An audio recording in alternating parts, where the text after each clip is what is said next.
Since I didn't really trust that I saw what I thought I saw, I wanted to go to someone with a differing perspective. Shameful. What happened to Hillary Clinton's emails? It was a despicable act of betrayal of the United States. Disgraceful. There was no collusion. I didn't know the president.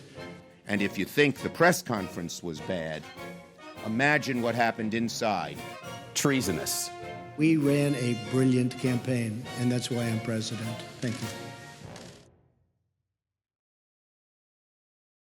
That's the sound of shock and embarrassment in Washington today after President Trump's summit with Russian President Vladimir Putin here in Helsinki.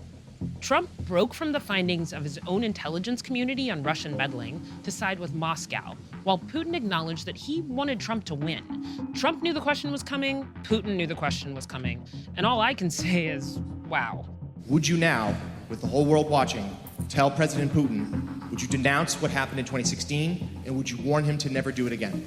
So let me just say that we have two thoughts. You have groups that are wondering why the FBI never took the server.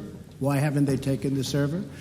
Why was the FBI told to leave the office of the Democratic National Committee? With that being said, all I can do is ask the question. My people came to me, Dan Coates came to me, and some others. They said they think it's Russia. I have President Putin. He just said it's not Russia. I will say this, I don't see any reason why it would be, but I really do want to see the server.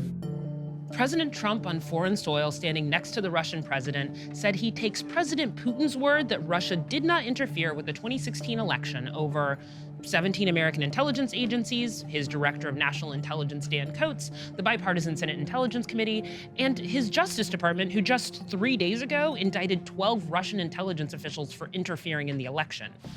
We learned some other stuff today, like Putin says he doesn't have compromising information about President Trump, and that Putin would welcome working with U.S. authorities to help with the Mueller investigation, as long as his people get to ask some questions of the Americans too.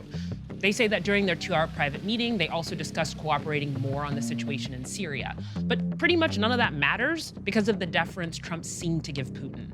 This press conference was such an unadulterated shit show that since I didn't really trust that I saw what I thought I saw, I wanted to go to someone with a differing perspective. Enter Yegor Kolyanov, who is a Russian news anchor from the news network NTV, which is owned by Gazprom, which is the state-run oil company. Главная мысль, главная идея, которая подчеркнулась с пресс-конференции после встречи Путина и Трампа, что мне показалось, им было интересно поговорить друг с другом вот так долго, и вот впервые у них такая возможность возникла. Трамп защищает интересы США, Путин защищает интересы России, поэтому, естественно, эти интересы не везде идут параллельно, где-то это конфликтные ситуации, и, соответственно, не все возможно сделать даже президентом двух стран, да. Frankly, this might not actually change that much for Trump himself domestically.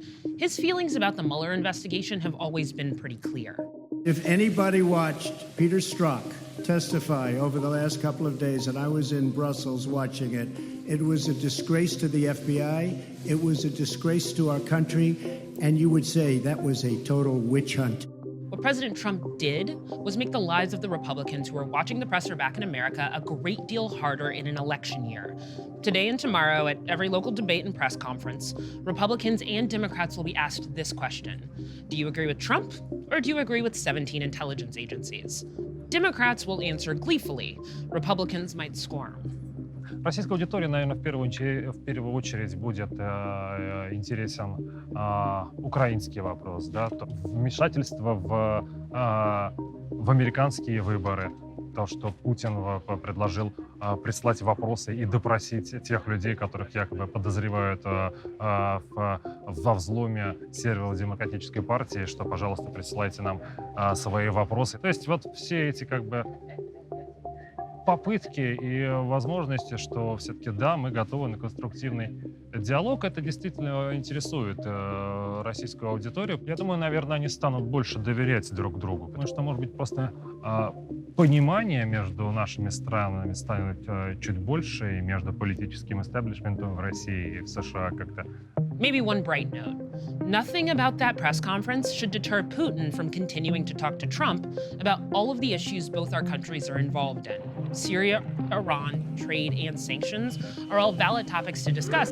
And if you're Putin, you may think you'll come out the winner in those negotiations. But if you're German Chancellor Merkel or UK Prime Minister May, you listen to Trump be gracious to a man that is responsible for some heinous shit in a way that was kind of the opposite of how he treated both of you a couple of days ago. Today's presser may make you even more careful about how you deal with America. Thank you very much, everybody. Thank you.